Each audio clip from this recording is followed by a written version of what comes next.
नमस्कार दोस्तों, स्वागत है आपका आपके अपने चैनल अमेजिंग ज्ञान सागर में।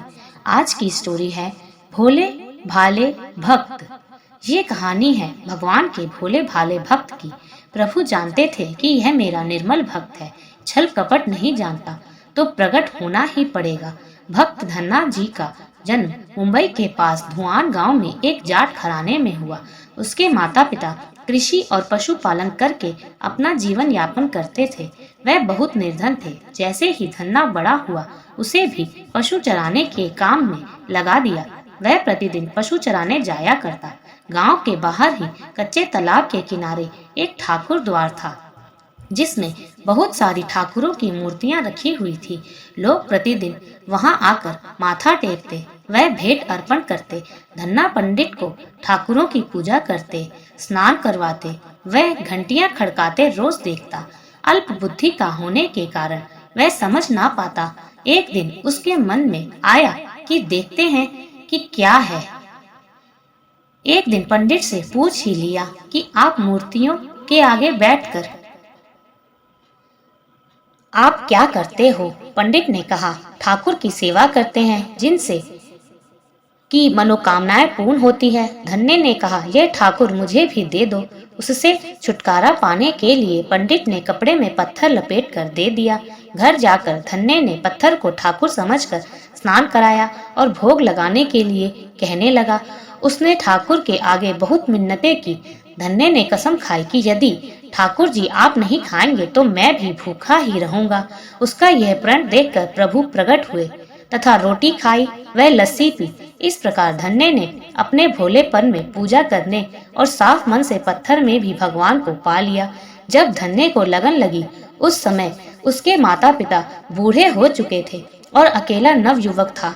उसे ख्याल आया कि ठाकुर को पूजा से खुश करके यदि सब कुछ हासिल किया जा सकता तो अवश्य ही यह करना होगा, जिससे घर की गरीबी चली जाए तथा सुख आए। ऐसा सोचकर ही वह पंडित के पास गया। पंडित ने पहले ठाकुर देने से मना कर दिया कि वह ठाकुर की पूजा अकेले नहीं कर पाएगा। दूसरा, तुम अनपढ़ हो। तीसरा, ठाकुर जी मंदिर के बिना कहीं नहीं रहते और ना ही प्रसन्न होते, इसीलिए तुम जिद मत करो और खेतों को संभाला करो।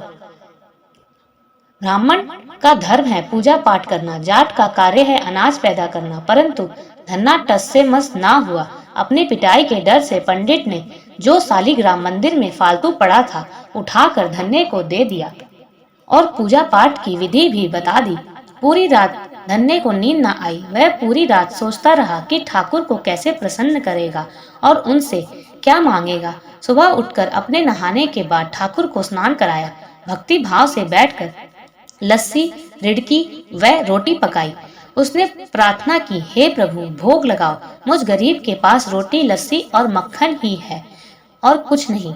जब और चीजें दोगे तब आपके आगे रख दूंगा। वह बैठा ठाकुर जी को देखता रहा। अब पत्थर भोजन कैसे करे? पंडित तो भोग का बहाना लगाकर सारी सामग्री घर ले जाता था, पर भले बालक को इस बात का कहाँ ज्ञान था। वह व्याकुल होकर कहने लगा कि क्या आप जाट का प्रसाद नहीं खाते? दादा तो इतनी देर नहीं लगाते थे। यदि आज आपने प्रसाद ना खाया तो मैं मर जाऊंगा, लेकिन आपके बगैर नहीं खाऊंगा। प्रभु जानते थे कि यह मेरा निर्मल भक्त है, छल कपट नहीं जानता। अब तो प्रकट होना ही पड़ेगा। 1 घंटा और बीतने के बाद धन्ना क्या देखता है कि श्री कृष्ण रूप भगवान जी रोटी मक्खन के साथ खा रहे हैं और लस्सी पी रहे हैं। भोजन खाकर प्रभु बोले, धन्य जो इच्छा है मांग लो, मैं तुम पर प्रसन्न हूँ। धन्य ने हाथ जोड़कर विनती की, भाव जो तुम्हारी भक्ति करते हैं तुम उनके कार्य संवार देते हो। मुझे गेहूं, दाल व घी दीजिए, मैं खुश हो जाऊंगा। यदि जूता, कपड़े, साफ प्रकार के अनाज, गाय या भैंस, सवारी करने के लिए घोड़ी तथा घर की देखभाल करने के लिए सुंदर नारी मुझे दे। धन्य के यह वचन सुनकर प्रभु हंस पड़े और बोले, ये सब वस्तुएं तुम्हें मिल जाएंगी। प्रभु बोले, अन्य कुछ? प्रभु, मैं जब भी आपको याद करूं आप दर्शन दीजिए, यदि कोई जरूरत हुई तो बताऊंगा। तथास्तु, भगवान ने उत्तर दिया। हे प्रभु, धन्ना आज से आपका आजीवन सेवक हुआ। आपके अलावा किसी अन्य का नाम नहीं लूंगा। धन्ना खुशी से दीवाना हो गया। उसकी आंखें बंद हो गई। जब आंखें खोली तो प्रभु वहां नहीं थे। वह पत्थर का शालग्राम वहां पड़ा था।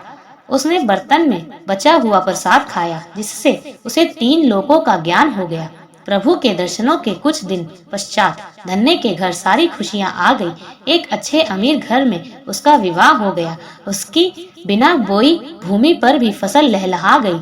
उसने जो जो प्रभु से मांगा था उसे सब मिल गया। किसी ने धन्य को कहा, चाहे प्रभु तुम पर प्रसन्न है, तुम्हें फिर भी गुरु धारण करना चाहिए।